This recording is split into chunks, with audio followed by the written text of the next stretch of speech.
This digital media project will analyze how media platforms are used in politics. The video will include images, headlines, social media posts, and screenshots that analyze artifacts to understand how they reflect or influence culture, values, and public opinion. Comparing two media outlets, CNN and Fox News, you will see how the two have completely different political views when sharing their stories. Several key methods include liberal and conservative leaning, language and tone, word choice, framing and media bias to steer viewers' opinions, story placement, and emotionally charged headlines. I have chosen to review the events that took place on January 6, 2021 at our nation's capital. Media framing was influenced by the specific media outlet's political leaning, the use of social media, and the way words and images were chosen to present what happened. Terms like riot, insurrection, siege, or protest were used differently depending on the media outlet and its perspective. For example, some reports initially used protest, while others immediately labeled it an attack or insurrection. The choice of which images and videos to show was a key part of the framing. For instance, one photo on CNN showed police with guns drawn as people tried to break in, while other frames may have highlighted different aspects of the event. Media outlets also framed the event by choosing which individuals to interview for information and insights, further shaping the public's understanding. There were clear differences in how partisan cable news outlets framed the events, with coverage reflecting different political perspectives. The two have completely different political views when sharing their stories. Several key methods include liberal and conservative leaning, language and tone, word choice, framing to steer viewers' opinions, story placement, and emotionally charged headlines.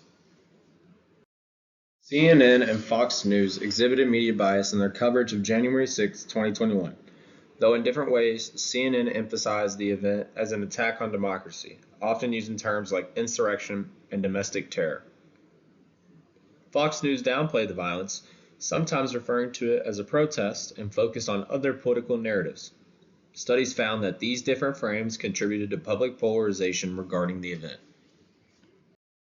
CNN's framing focused on the violence and disruption, often using terms like insurrection and framing the event as an attack on American democracy. CNN's tone generally portrayed the events as a serious and dark day for the country, and the emphasis for CNN was highlighted the actions of the rioters and the legal and political fallout. While Fox News framing downplayed the severity and violence of the events, with some shows referring to it as a protest.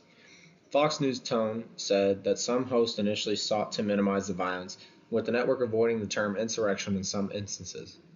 Fox News' emphasis focused on other topics, criticized the political fallout, and promoted the narratives questioning the official account of the event. Some commentary suggested the involvement of outside agitators, though this had been disputed and lacked evidence. The contrasting frames used by CNN and Fox News contributed to the polarization of public opinion about the January 6 events. Critics argued that Fox News coverage, particularly the downplaying of the violence, was a form of whitewashing and ignored the severity of the attack. Some commentators noted that while Fox News hosts privately expressed alarm during the event, their public-facing coverage often differed significantly. The growth of partisan cable news networks has contributed to the formation of echo chambers, where viewers can discover and mainly depend on information that supports their existing beliefs. Social media algorithms also contribute to these echo chambers by presenting us with more content from individuals we already agree with. These algorithms usually show us content similar to what we have liked in the past, which leads to the creation of a filter bubble. Overall, this makes it difficult for us to consider different perspectives. Together, echo chambers and filter bubbles in a politically charged information landscape can lead to distinct realities based on the political affiliations of the groups being targeted. Messages can appear as tweets from Twitter bots, botnets of automated accounts, groups of fake social media profiles managed by software or blogs, or even as spam emails. Fake accounts now have significant political power, stirring up anger and spreading false information to influence public opinion. It's crucial for each person to be accountable for what they consume and share. During the attacks, CNN and Fox News shared emotionally charged content that reached large audiences.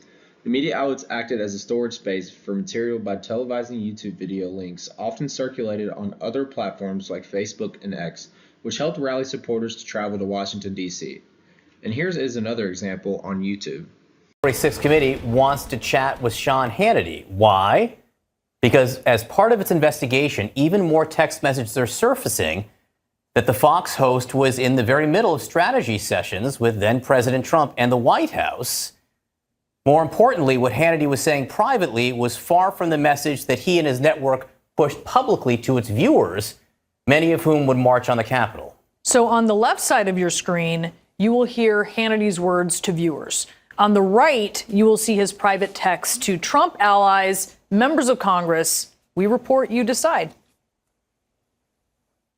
We have Ted Cruz coming on later in the program. We know that he wants this commission to look into this for 10 days. We're going to have about 150 House members supporting this as well. A big rally. I believe your dad will be addressing that rally tomorrow. Big day tomorrow. Big crowds apparently showed up to the point where the West Wing could hear the music and the chanting of the people that were there already. And this all kicks off in the morning tomorrow.